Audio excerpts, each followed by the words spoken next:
আমার আত্মীয় সমস্ত কার্যকর্তারা যারা উপস্থিত হয়েছেন তাদেরকে আমার আন্তরিক শুভেচ্ছা জানাই।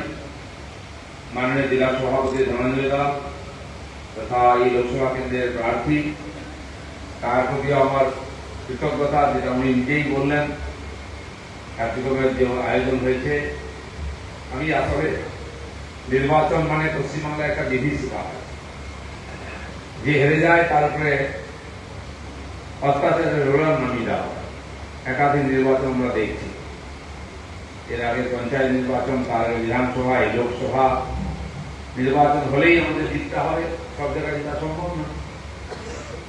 লড়াই করি আমরা, কিন্তু তারপরে সবাই অত্যাচারিত হতে হয়, বাড়িঘর ছাড়তে হয়, দোকান পাট লুট হয়, মহিলাদের উপর অসম্মান হয়। এটা দূর দূর বুকে আমরা নির্বাচন লড়তে যাই, সেটাও পিছনে এবার হয়তো হয়তো কম, কিন্তু সে ঘটনা ঘটে। তাই আমি এর আগে তো জিততাম, 21 সালে আমরা আশানুরূপ ফল করিনি, জিতেছি তো আমরা এই 23 থেকে 3 থেকে 77 হয়ে গেছে। কিন্তু যেভাবে আমরা একটা টার্গেট রেখেছিলাম যে মেজরিটি পাবো, 200 সিট পাবো, কেন্দ্রের নেতারা বলেছেন, সেখানে পৌঁছতে পারেনি। ফলে যারা জিতেছে তারা দেখুন তো পরিবারেরা হারিয়ে দেবে, এদেরকে সঙ্গে নাশ করা বলে যে অত্যাচার চালিয়ে প্রায় 70,000 পরিবার তারা ক্ষতিগ্রস্ত হয়েছিলেন, বহু মানুষ ঘর ছাড়া এখনো গ্রামে ঘরে ফিরতে পারেননি, কেউ রাজ্য ছেড়ে চলে গেছেন, অন্য জায়গায় কাজকর্ম।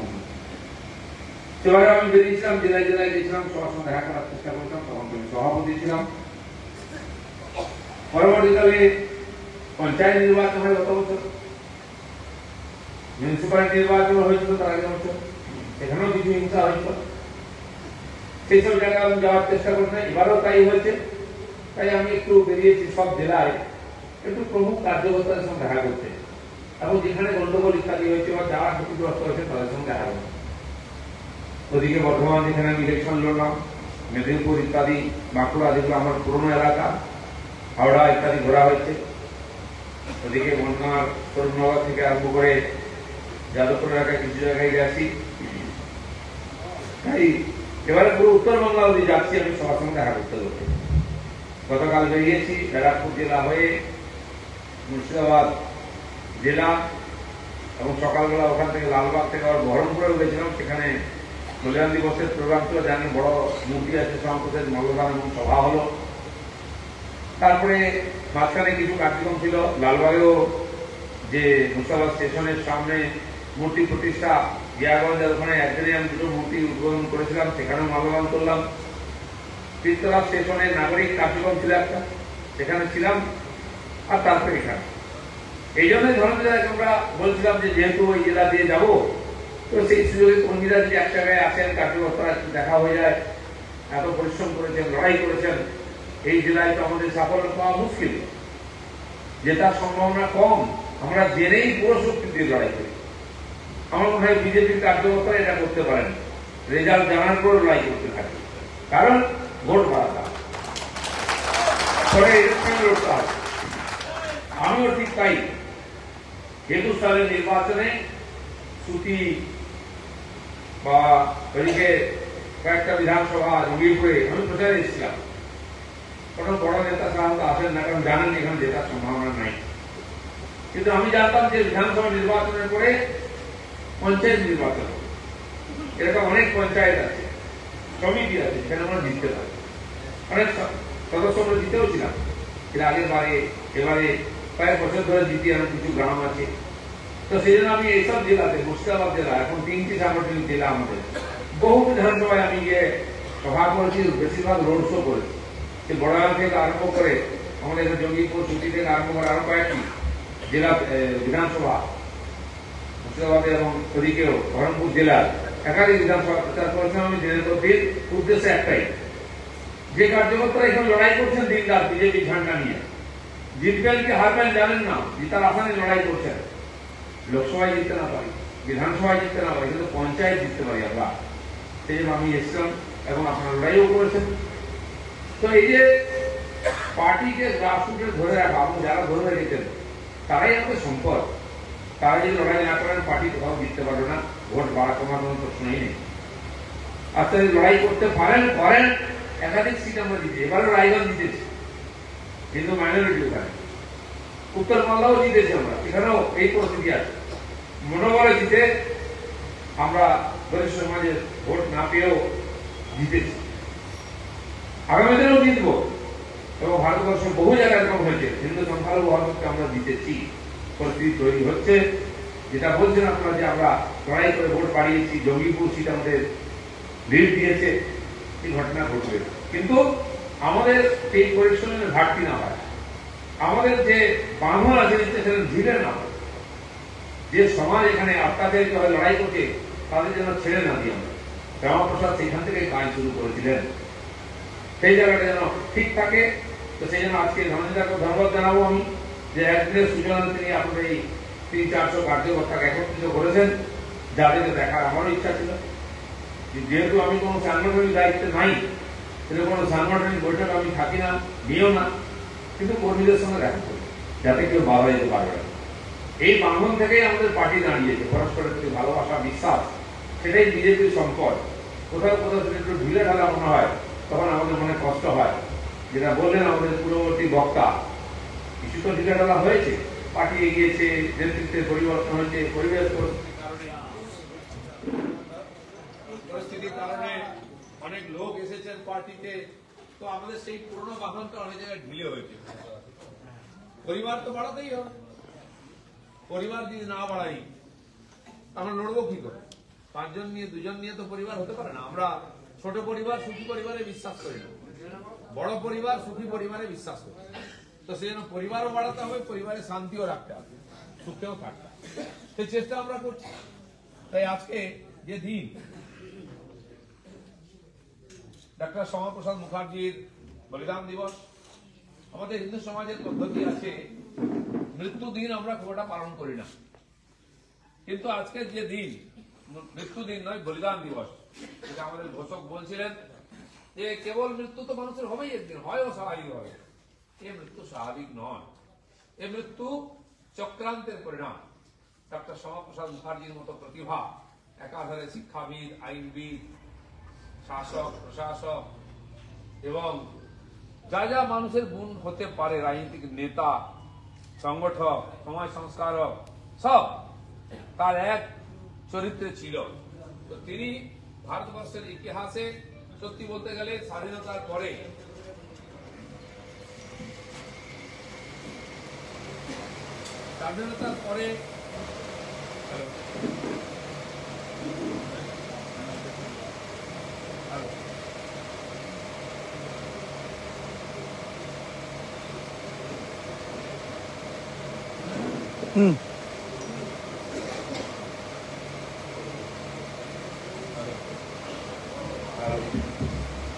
স্বাধীন ভারতে শ্যামাপ্রসাদকে আমরা শেষ মহাপুরুষ বলি। ঐতিহাসিক কাল থেকে, পৌরাণিক কাল থেকে দেখুন, ভারতবর্ষে রামায়ণ মহাভারতের যুগ থেকে বহু মহাপুরুষ জন্মেছে।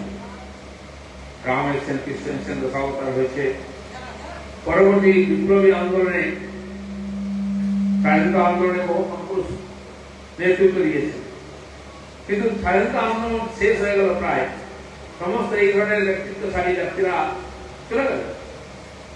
আমাদের মতো সাধারণ মানুষরাই ভারতবর্ষকে সঞ্চালন করার চেষ্টা করেছেন, আর তাদের ভুলও হয়েছে, এই ভুলের খেসারত দিতে হচ্ছে। সবচেয়ে বড় ভুল হয়েছে দেশভাগ।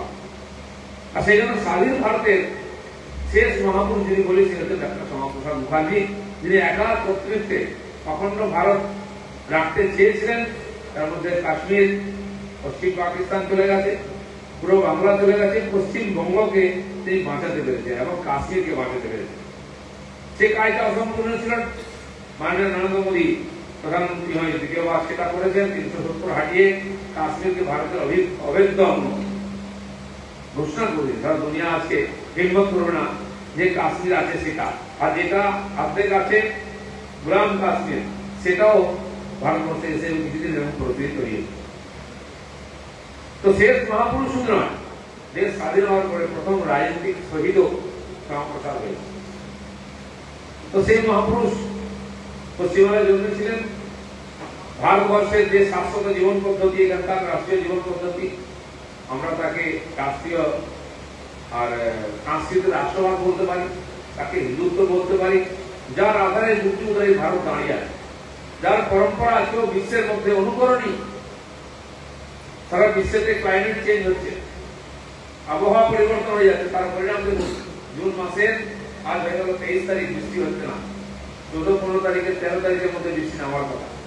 হাহাকার চলছে, দিল্লিতে 50 ডিগ্রি বেশি টেম্পারেচার। শুধু ভারত নয়, বিশ্বের মধ্যে যেখানে হওয়াই হচ্ছে, যেটাতে এখানকার বহু মুসলিম ধর্মপ্রাণ ব্যক্তি আছেন, ওখানে একদিনে প্রায় 1000 লোক মারা গেছে গরমেতে। 52 ডিগ্রি টেম্পারেচার, লু চলছে দিনরাত। কিন্তু যারা তীর্থ করতে যান, তারা কষ্ট করতেই যান, তারা ওইসব তোয়াক্কা না করে সারাদিন রোদ্রে ঘোরা, ওখানে যাওয়া, দর্শন করা, এই করা, সে করা, এই যে পরম্পরা এই করতে গিয়ে গরমে মারা গেছে। তার মধ্যে ভারতের 68 জন মারা গেছে, গরম সহ্য করতে পারেনি।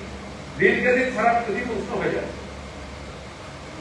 গ্লেসিয়ার গলে যাচ্ছে, তার জন্য বন্যা হচ্ছে গরমের সময়। বড় বড় হিমবাহ গলে পড়ে যাচ্ছে আন্টার্কটিকা। যেখানে বৃষ্টি হতো বৃষ্টি নেই, যেখানে বৃষ্টি হয়নি, গুজরাট, রাজস্থানে মরুভূমিতে বৃষ্টি হচ্ছে, সেখানে জল।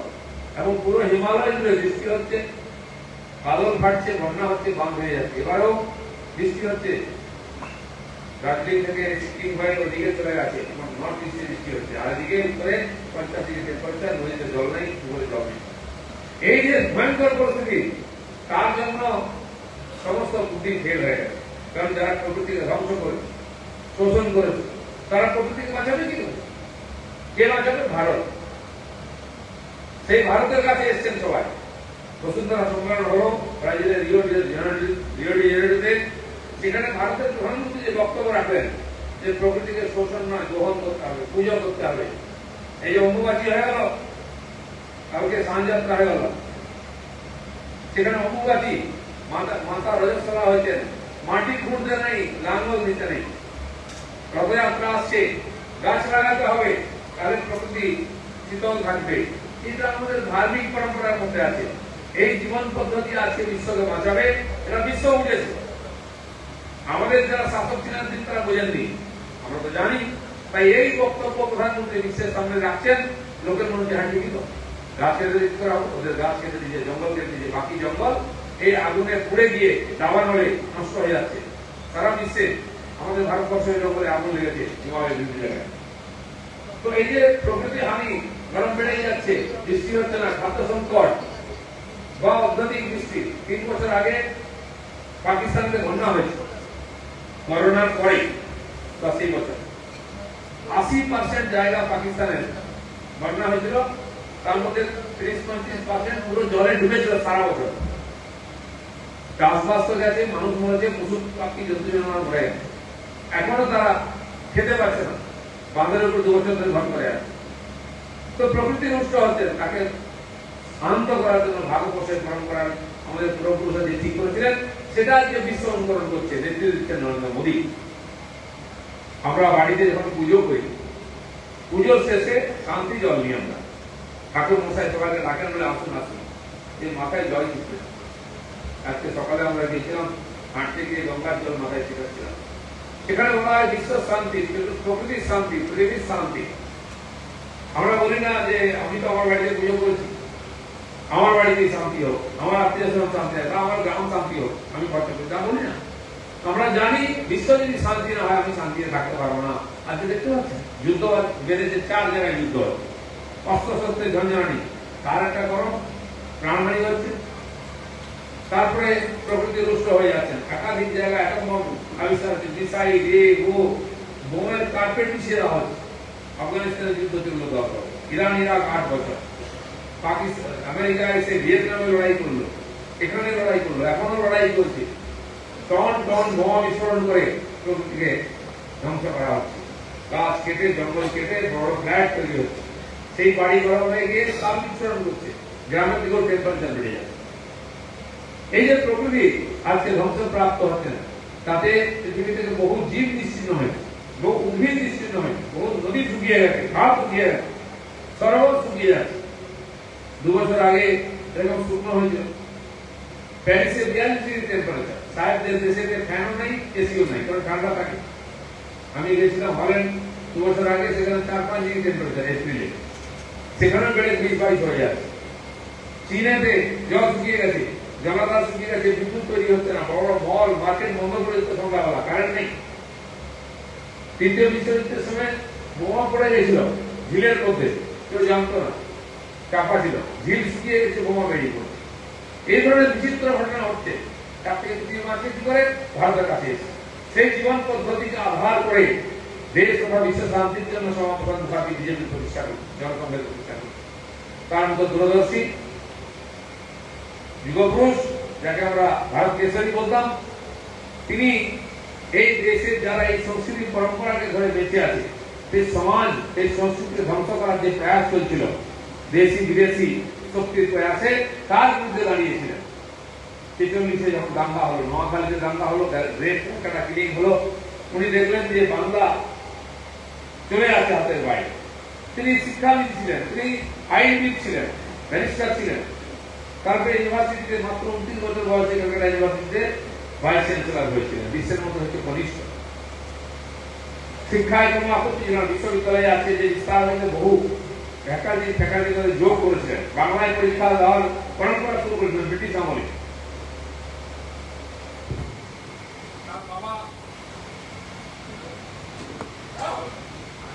like this.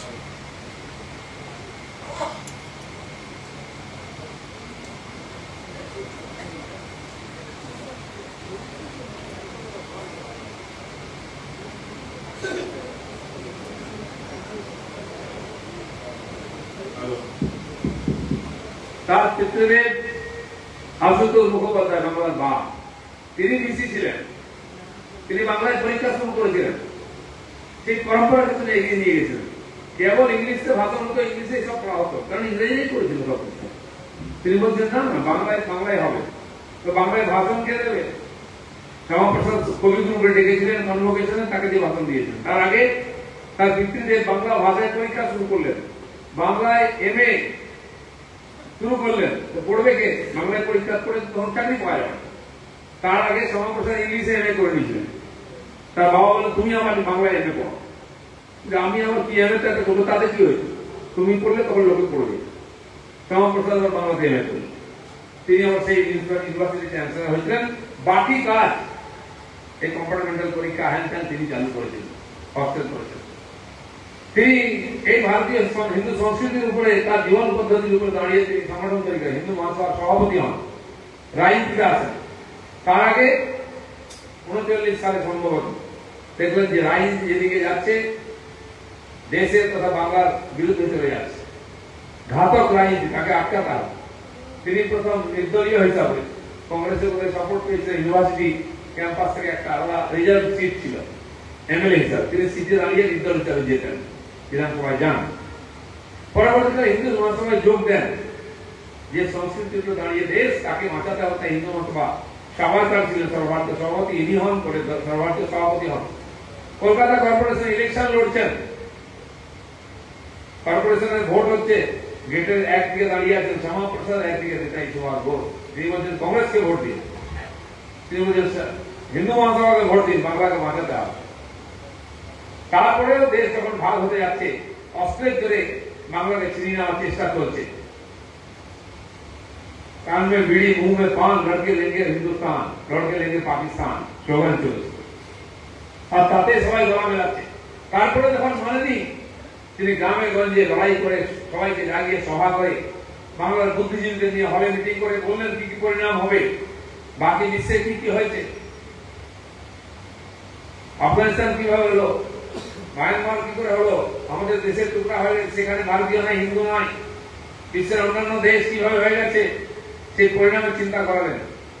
সেই সময় শরৎচন্দ্র চট্টোপাধ্যায়, আরো অনেক ব্যক্তি ছিলেন, আমাদের বিজ্ঞানী, এরা বেঙ্গল কেমিক্যালের প্রতিষ্ঠাতা, এরা সব হিন্দু মহাসভার সদস্য হয়েছিলেন এবং সেই দেশ ভাগের বিরুদ্ধে প্রস্তাবে সই করে কেন্দ্র সরকারকে পাঠিয়েছিলেন। বাংলার বহু বুদ্ধিজীবী তখন তারা বুঝেছিলেন। জ্যোতিবাবুও তাতে ছিলেন। সেই সময় জ্যোতিবাবু বাংলা ভাগের বিরুদ্ধে এবং ওই সভাতে এসেছিলেন। পরে তিনি বিশ্বাসঘাতকতা করেন, তাকেও বলেছিলেন তুমি কেন এসছো। তো সেই পরিস্থিতির মধ্যে তিনি একমাত্র ছিলেন, ভাগের ছেলে সিংহ, তিনি নেতৃত্ব দিয়েছিলেন। জিন্না বলেছিল বাংলা ছাড়া, কলকাতা ছাড়া আমি পাকিস্তান নেবো না, হতেই পারে না, টোকাই খাওয়া পুরো পাকিস্তান কি করবো, বাংলা কলকাতা চাই। শ্যামাপ্রসাদ বলেন বাপের বেড়া হলে নিয়ে না, তুমি পাকিস্তান, ভারত ভাগ করে আমি পাকিস্তান ভাগ করে দেখাবো, এবং করেছিলেন। কলকাতাকে নিয়ে এসে পশ্চিমবঙ্গ তৈরি করেছিলেন, যেখানে জ্যোতিবাবু থেকে বুদ্ধবাবু, মমতা ব্যানার্জি আবার সেই মুসলিম কোষণের রাজনীতি করে আবার বাংলা ভাগের চক্রান্ত করছেন। যে জেলাতে আমরা বসে আছি, অখণ্ড মুর্শিদাবাদ জেলা, 3টে জেলা, সবচেয়ে বেশি দেশ বিরোধী, সবচেয়ে বেশি উগ্রপন্থী, সবচেয়ে বেশি মৌলবাদী শক্তি এখানে সক্রিয়। দেশে যা কিছু হবে তার বিরোধিতা হবে। সিএ পাস হলো, সবচেয়ে বেশি আন্দোলন কোথায় হয়েছে? সবচেয়ে বেশি সম্পত্তি হানি কোথায় হয়েছে? একাধিক স্টেশন পুড়িয়ে দেওয়া হয়েছে, বেলডাঙ্গা স্টেশন পুড়িয়ে দেওয়া হয়েছে, রেল লাইন উপড়ে ফেলা হয়েছে, ট্রেন বাস জ্বালিয়ে দেওয়া হয়েছে, বিজেপির অফিস, হিন্দু মন্দির পর্যন্ত ভেঙে দেওয়া হয়েছে। জানি আমরা, সেই আপনাদের কাছে চ্যালেঞ্জটা বড়, নিজের অস্তিত্ব রক্ষা করা এবং বাংলাকে রক্ষা করা, দুটোই। সেই পরিস্থিতিতে আপনারা যে লড়াই করছেন, আজকের পরিপ্রেক্ষিতে এই জিনিস এখানে আলোচনা করার দরকার আছে, লোককে বোঝাবার দরকার আছে কি পরিস্থিতিতে আছি। দেশ ভাগের আগের পরিস্থিতি তৈরি হয়েছে আমার মুর্শিদাবাদ জেলা। আইন শৃঙ্খলা বলে কিছু নেই, প্রতিনিয়ত ধরা পড়ছে, আজকেও ধরা পড়ছে গুজরাট পুলিশের কাছে উগ্রপন্থী বাংলাদেশ থেকে আসছে, কোন মাদ্রাসায় শিক্ষক হয়ে সেখানকার ঠিকানায় আধার কার্ড, ভোটার কার্ড বানিয়ে সারা ভারতবর্ষ ছড়িয়ে পড়ছে, জম্মু কাশ্মীর থেকে চেন্নাই করছে। বারবার ধরা পড়েছে তারা নাশকতা বলে কাজ। রোহিঙ্গা এটা দিয়ে ঢুকছে, অনুপ্রবেশকারী এখান দিয়ে ঢুকছে, সারা দেশে ছড়িয়ে পড়ে নাশকতামূলক কাজ করে, রাষ্ট্রবিরোধী কাজ করে দেশের মধ্যে আর সন্ত্রাস ছড়াচ্ছে, দেশকে খণ্ড বিখণ্ড করাচ্ছে, ক্রান্ত করছে। সহযোগিতা কারা করছে? এখানে যারা সরকারে আছে, 50 বছর ধরে এটা চলছে, আগের সরকার ওটাই করছে, তার আগেও চলেছে। সরকার তো কখনো এত ব্যাপক ছিল না, কারণ ওই শক্তি সাহস পাচ্ছে না যে দেশটাকে ভাগ করেছি, এখন কিছু করো না, ভেতরে ভেতরে চক্রান্ত করি, তার পরিণাম দেখছি আমরা। এটা শ্যামাপ্রসাদ বুঝেছিলেন। সেই দেশ বিভাজন আটকাতে না পেরে বাংলাকে পাকিস্তানকে ভাগ করেছিলেন, পূর্ব পাকিস্তানকে ভাগ করে পশ্চিমবঙ্গ করেছিলেন, এবং 46-এর 20 জুন বেঙ্গলি হিন্দুর হোমল্যান্ড হিসাবে পশ্চিমবঙ্গ চাই, এই জেলাগুলো যেটা আজকে আমরা পেয়েছি। পশ্চিমবঙ্গ বিধানসভায় প্রস্তাব দিয়েছিলেন, জ্যোতিবাবুরাও তাকে সাপোর্ট করেছিল, কমিউনিস্ট পার্টি শক্তি কম ছিল, তিনি প্রস্তাব নিয়েছিলেন হিন্দু বাঙালি হোমল্যান্ড। তাই 20 জুনকে আমরা পশ্চিমবঙ্গ দিবস করি। আর এই পশ্চিমবঙ্গের জনক ডক্টর শ্যামাপ্রসাদ মুখার্জি, তাকে ভুলিয়ে দেওয়ার চেষ্টা করছে, পশ্চিমবঙ্গের নাম পাল্টে বাংলা করার চেষ্টা হচ্ছে, শ্যামাপ্রসাদের নাম মুছে দেওয়ার চেষ্টা হচ্ছে, কোথাও তার উল্লেখ করা যাবে না। উদ্দেশ্য কি? শ্যামাপ্রসাদ মনে থাকলে তার কাজ দেশ বিভাজনের পক্ষে ছিল কংগ্রেস, কমিউনিস্ট। এরা ওইখানে ধর্মতলাতে একসঙ্গে লাল সবুজ ঝান্ডা লাগিয়ে, তেরঙ্গা ঝান্ডা লাগিয়ে সভা করেছিল।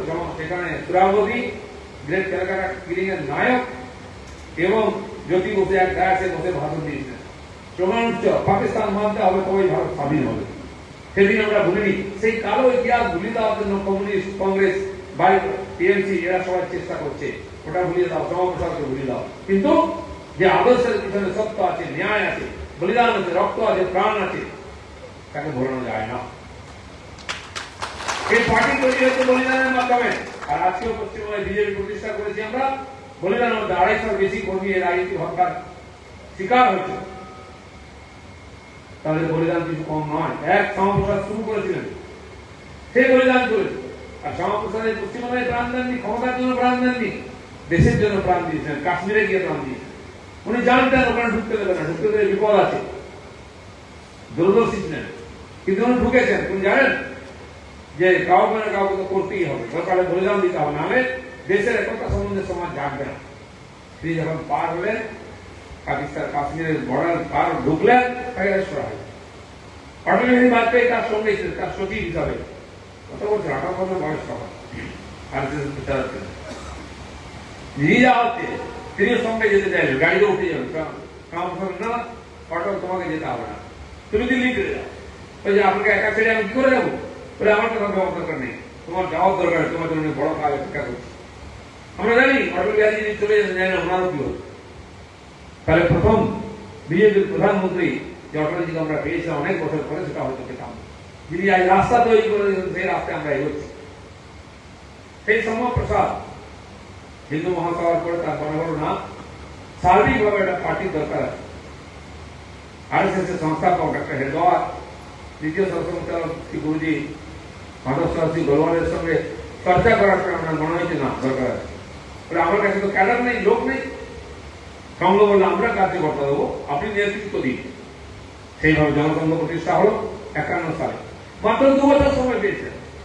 51 সালে 48 দেশ স্বাধীন হল। 50-এ আমরা বোধহয় আমাদের গ্রহণ করি সংবিধান, 51-তে সাধারণ নির্বাচন, লোকসভা বিধানসভা, তাতে 2 এমপির মধ্যে উনি নিজে দক্ষিণ কলকাতা জিতেছিলেন এবং 9 জন এমএলএ পশ্চিমবাংলায় জিতেছিল সম্ভবত জনসংখ্যা। আর 53 সালে তার মৃত্যু, তিনি কাশ্মীরকে ভারতের অঙ্গ করতে আন্দোলন শুরু করেন ওখানে। আর সেই তার বলিদান দিতে হয়। যারা চক্রান্ত করেছিল তাকে হত্যা করার, তারা এখনো বন্ধ করেনি, কমজোর হয়েছে। শ্যামা প্রসাদের প্রতিষ্ঠিত যে চারা, সেটা আজকে বিরাট গভীর হয়েছে। দুনিয়ার মধ্যে সবচেয়ে বড় পার্টি ভারতীয় জনতা পার্টি। তৃতীয়বার লাগাতার ক্ষমতায় নরেন্দ্র মোদীর নেতৃত্ব। সেই পার্টি থেকে, সে আদর্শ থেকে যে কার্যকর্তা তৈরি তার নাম নরেন্দ্র মোদী। এরকম ডজন ডজন কার্যকর্তা আমাদের আছেন। তিনি খালি দেশ নয়, বিশ্বকে নেতৃত্ব দিচ্ছেন। বিশ্বের যত জটিল সমস্যা তার সমাধানে কে আসবে? নরেন্দ্র মোদী। ভারতবর্ষকে ডাকবে, ভারতবর্ষ মোদী আছে। কদিন আগে ছবি বেরিয়েছে, G7 বৈঠক ছিল, বিজেপি ভারত তার সদস্য নয়, সদস্য আমন্ত্রিত সদস্য, মাঝে মধ্যে ডাক পাই। এর কয়েক বছর আগে, 10-12 বছর 14 বছর আগে, যখন মনমোহন সিং সব প্রধানমন্ত্রী ছিলেন, তখনও ভারত ডাক পেয়েছে। সেই ছবি দেখলাম, আর এবারের ছবি দেখলাম, সেখানে পেছনের কোনায় দাঁড়িয়ে আছেন মনমোহন সিং, আমন্ত্রিত সদস্য G7। তখন আমি মেম্বার ছিলাম না, এখনো মেম্বার নেই। তখন আমন্ত্রিত ছিলাম, এখনো আমন্ত্রিত। কিন্তু এবারে নরেন্দ্র মোদী গেছেন সবার মাঝখানে, প্রথম সারিতে দাঁড়িয়ে আছেন, মনে হচ্ছে তিনি নেতা ওখানকার। তখনকার ভারত আর 10 বছর পরে ভারতের এই পার্থক্য। তখন এক কোনায় গিয়ে বসে থাকতো আমাদের নেতাকে, পেছনে দাঁড়াতো। আজকে আমন্ত্রিত হয়ে নরেন্দ্র মোদী সামনের সারিতে সবার মাঝখানে, সবাই তার সঙ্গে সেলফি নেওয়ার জন্য, ছবি তোলার জন্য আতুর করছে। এটাই ভারত, এটাই নরেন্দ্র মোদী আছে। একটা শ্যামা প্রসাদের আদর্শ দাঁড়িয়ে আমরা করতে পেরেছি। কেন নেতা দিয়েছি যে বিশ্বকে নেতৃত্ব দিচ্ছে। ভারতবর্ষে যে চক্রান্তকারীরা দেশকে ভাগ করেছিল, শ্যামা প্রসাদ হত্যা করেছিল, তাদের অনেককে আমরা প্রায় শেষ করে এক করে দিয়েছি। এবার ইলেকশনে তারা সবাই এক হয়ে লড়াই করেছে। উপর মনে হচ্ছিল খুব সহজ নির্বাচন জিতে যাবো আমরা, কিন্তু ভেতরে ভেতরে সমস্ত চক্রান্তকারী দেশ বিরোধী শক্তি একত্রিত হয়ে লড়াই করে। কারণ তাদের নিজের শক্তি নেই। শক্তি কোথায়? আজকে এমন পার্টি পশ্চিমবঙ্গে আছে, তার এমএলএ নেই, এমপিও নেই, তারা তার হোতা ছিল। এরকম বহু পার্টি আছে। তাদেরকে অক্সিজেন কে দিচ্ছে? দেশের কিছু শক্তি, বিদেশের কিছু শক্তি। হাজার হাজার কোটি ডলার আসছে খালি বিজেপিকে বা অন্যান্য হিন্দু সংগঠন এবং মোদীকে হারাবার জন্য, হিন্দু শক্তিকে কমজোর করে ভারতকে বিভাজন করার জন্য, এখানকার সমাজকে ধন সম্পদকে লুট করার জন্য। তার বিরুদ্ধে বুক চিপিয়ে আমরা লড়েছি, আমাদের নেতা মোদী লড়েছে। মানুষ বিশ্বাস নেই। কিন্তু চক্রান্ত যা হয়, শ্যামা প্রসাদকে হারতে হয়েছিল, প্রাণ দিতে হয়েছিল। আজ বিজেপি হারেনি, আমরা রীতি পাল্টেছি। শ্যামা প্রসাদ যেটা শুরু করেছিলেন এলায়েন্স পলিটিক্স, উনি যখন পার্লামেন্টে যান 52 সালে, 2 জন ছিল জনসংঘে। নেহেরু বিশ্ববিখ্যাত নেতা, তখন বিশ্বের 3 জন নেতার সঙ্গে তার নাম আলোচনা হয়, নেহেরু, টিটো, নাসের। অনেক আমি শুনিনি, তখন তাদের নাম চলতো দুনিয়াতে 50-এর দশক, 60-এর দশক। তার বিরুদ্ধে বলা হিম্মত নেই কারো। সারা ভারতবর্ষে কংগ্রেস একটাই পার্টি, বাকি নির্দল 1-2 সোশ্যালিস্ট হ্যান ডাক দিতেছিল। এই অকালি দল, এদিক ওদিক কিছু লোকাল পার্টি ছিল, 1-2 এমপি ছিল। এরকম প্রায় 32-33 জন এমএলএ এমপিকে একত্রিত করে শ্যামা প্রসাদ তখন ফ্রন্ট তৈরি করেছিলেন। অটলজি যেমন 24টা পার্টি নিয়ে এনডিএ তৈরি করেছিলেন, তখনও তিনি একটা ফ্রন্ট তৈরি করে 32 জন নেতা এমপি বেড়েছিল। আপনি আমাদের নেতা। 2 এমপির নেতা তিনি বিরোধী নেতা হয়ে গেলেন অলিখিত ভাবে। যখন বড় বড় কথা বলতেন অহংকারের, নেহেরু দাঁড়িয়ে তার চোখে চোখে বলতেন, এটা আপনি বলতে পারেন না। বারবার প্রতিবাদ করতেন। নেহেরু ইংলিশ বেশি বলতেন, তো উনি বলবেন আই উইল ক্র্যাশ ইউ, আমি তোমাকে ধ্বংস করে দেবো, শেষ করে দেবো। শ্যামা প্রসাদ বাঘের বাচ্চা, উনি দাঁড়িয়ে বলবেন I will crash your crashing mentality, এই যে তোমার ধ্বংসাত্মক মানসিকতা, এটাকে আমি শেষ করে দেবো। এটা নেহেরুকে বলেছিলেন দাঁড়িয়ে 2 জন এমপি। তো তার মুখ বন্ধ করার কোন রাস্তা ছিল না, চিরতরে বন্ধ করার দরকার ছিল, তাই করে দিয়েছেন। কিন্তু তিনি যে রাজনীতি শুরু করেছিলেন, তখন কংগ্রেসের বিরুদ্ধে সমস্ত পার্টিকে নিয়ে দেশের সাথে ইউনিট করা, সেই পরম্পরা শ্যামা প্রসাদের পরম্পরাকে অটলজিও নিয়ে গেছেন সামনে এনডিএর মাধ্যমে। নরেন্দ্র মোদীও 3বার সরকার গঠন করেছেন, 2বার আমাদের সিঙ্গেল মেজরিটি ছিল, তার সাথে সমস্ত আঞ্চলিক দল যারা রাষ্ট্রীয় রাজনীতি আসতে চান, এক দেশ এক আইন এক নিয়ম মেনে সবাইকে নিয়ে আমরা আবার সরকার গঠন করি। এই চক্রান্তকারী শক্তি যারা শ্যামাপ্রসাদকে হত্যা করেছে, যারা বারবার দেশকে ভাগ করেছে, বিদেশি শক্তিকে সমর্থন করেছে কেবল ক্ষমতার জন্য, বিভিন্ন নাম বিভিন্ন রঙের পার্টি, তারা সব এক হয়ে যাচ্ছে। তারা সবাই এক হয়েও দেশ বিদেশের শক্তির সহযোগিতা নিয়েও বিজেপিকে পার করতে পারেনি। 234-এ আটকে গেছে, আমরা কিন্তু 240-এ আছি এখন। আর আমাদের সহযোগীরা মিলে আছি, আমরা সরকার গঠন করেছি, নরেন্দ্র মোদী তাকে নেতৃত্ব দিচ্ছে। দেশের লোক বুঝতে পেরেছে যে চক্রান্ত কোথায়।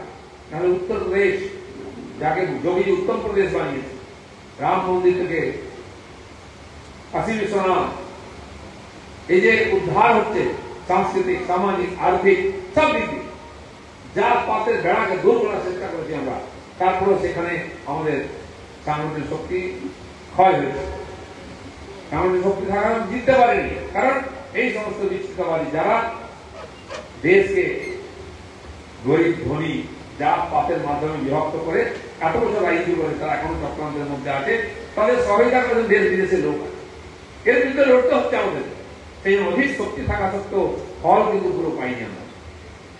তো দুবার ওরা বুঝতে পারেনি, দেশের মানুষ চোখ বন্ধ করে ভোট দিয়েছিল, এবারে দেওয়ার চেষ্টা করেছে, কিন্তু এখনো যারা পিছিয়ে থেকে যাদেরকে অশিক্ষিত রাখা হয়েছে, গরিব রাখা হয়েছে, কেবল ভোটার বানিয়ে রাখা হয়েছে ভোটে জিতিয়ে দেওয়ার জন্য, সেই সময়কে আবার তারা বিভিন্নভাবে মিথ্যা কথা বলে প্রভাবিত করে তাদের ভোটকে ভেঙেছে, ফলে আমাদের ভোট কমেছে শিক্ষক। কিন্তু আমরা যারা সাধারণ কর্মী আছি, যারা বিজেপিকে দেখি, শ্যামাপ্রসাদকে দেখি, বিজেপি ঝান্ডাকে দেখি, আদর্শকে লড়াই করি, তারা কিন্তু লেগে আছে। আমি তাই আবার বেরিয়েছি সেই সমস্ত কর্মীদের সঙ্গে দেখা করতে, যারা হয়তো তার এলাকায় এমপি সিট জিততে পারবে না, এমএলএ সিট জিততে পারবে না, কিন্তু বিজেপি ঝান্ডা নিয়ে এখন রাজনীতি করে তাদের অত্যাচারিত হয়, অপমানিত হয়, তাদের সঙ্গে দেখা করতে আমরা। পার্টির মধ্যে পরিবর্তন হবে, নেতা পরিবর্তন হবে, পদ পরিবর্তন হবে। কালকে আমি পদে ছিলাম, আজকে এখানে অনেকে বসে আছেন, তারা জেলায় মন্ডলের নেতৃত্বে আজকে হয়তো কোনো পদে নেই। কালকে পার্টিকে ভাবতে হবে যে কে পার্টিকে দান করিয়েছে, কারা পার্টির আসল লোক, যারা রক্ত দিয়ে ঘাম দিয়ে পার্টিকে দান করিয়ে বছরের পর বছর চাকরি থেকে ছুটি নিয়ে দোকান বন্ধ করে কাজ করে, বাড়িতে ঝগড়া করে দিনের পর দিন কাজ করে, তারা পার্টির ঠিকঠাক আছে না? যারা কোনদিন এক ফোঁটা রক্ত ঝরানো না, ঘাম ঝরানো না, তারা পার্টিকে ঠিকঠাক বুঝছে। পার্টি ডিসিশন নিয়েছে, কিছু ভুল ভাল আছে, মানে রেজাল্ট এরকম হলো কেন? আমরা পশ্চিমবাংলায় বহু বছর ধরে লড়াই করছি। আমার আগে যারা রাজ্য সভাপতি, জেলা সভাপতি কাজ করেছেন, তারা তাদের মতো করেছেন, চেষ্টা করেছেন। পরিবেশ পরিস্থিতি থাকে, তার অনুকূলতার সুযোগ দিতে হয়, যদি দিতে পারিনি না। 96 সালে 89 সালে তখনও সরকার হয়েছিল, প্রধানমন্ত্রী হয়েছিল, কিন্তু বাংলায় ভোট বাড়ে আটকে গেছে, 12% পর্যন্ত গেছে। 14 সালে সেটা 17% গেল, কিন্তু বিধানসভাতে আবার নিচে নেমে গেল 4%, 6%। 16 সালে আমরা 10-10.5% গেছিলাম, তো 7%-এর গ্যাপ ছিল।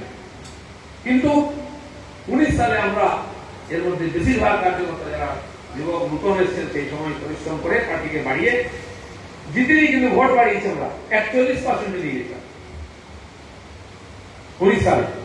এবং তার 2 বছর পরে যখন বিধানসভা নির্বাচন 21 সালে, সেই ভোটকে আমরা 38-এর উপর দিয়ে গেছি। রেকর্ড যেটা বিধানসভায় পাই সেটা আমাদের ভোট। এবারে যে লোকসভার ভোট হলো 41টা 39-এ নেমেছে, তার চেয়ে বাড়ানোর দরকার ছিল আমাদের। 42-43% গেলে আমাদের ভোট সিটগুলো থাকতো না, শুধু